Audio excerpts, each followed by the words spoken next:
what are some things that people can watch, Charlotte? I'll start with the most obvious because we are Fox people. We are company people. The Daytona 500 is Sunday on Fox.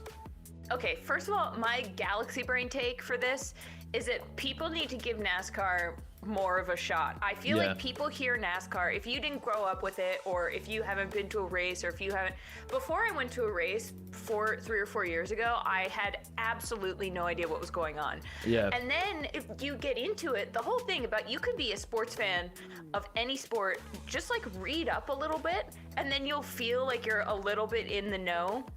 For example, I wrote an explainer about NASCAR for people who might not know NASCAR, and I'll tweet that out because NASCAR is such a much cooler skill, but people are like, oh, but you're just driving, it's just a car. It's like, okay, just turn left. It's just a bunch of left turns, Right, and you're like, no, they sweat out like 10 gallons of water. You're in this car for 3 hours. You have to make strategic decisions about when to get new tires and all of this stuff. But this year, it's also very cool because Michael Jordan and Pitbull both own teams, and in the qualifying round, so Bubba Wallace, the only black driver at the Cup Series level, is now on a team owned by Michael Jordan and Denny Hamlin. And Mark, I don't know if you saw this, but he came in first in the practice rounds.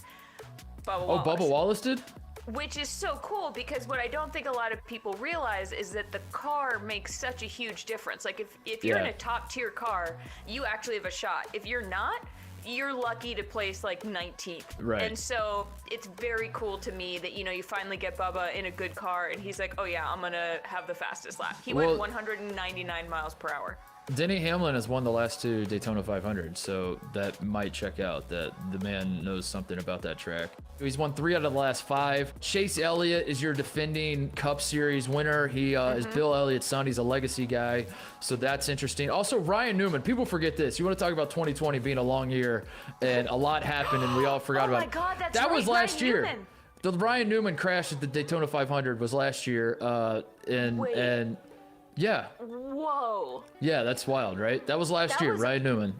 The crash that like you were like it was one of the most horrific crashes I've ever seen, and yeah, it's not hyperbole. I remember when I was watching, I was like, oh, there's no way this guy's gonna live through this. Yeah. And then like 2 or 3 days later, he's up and walking. And I was like, this is honestly a miracle. Like metal went through his leg, and he's racing again, right? Yeah, I believe so. Yeah.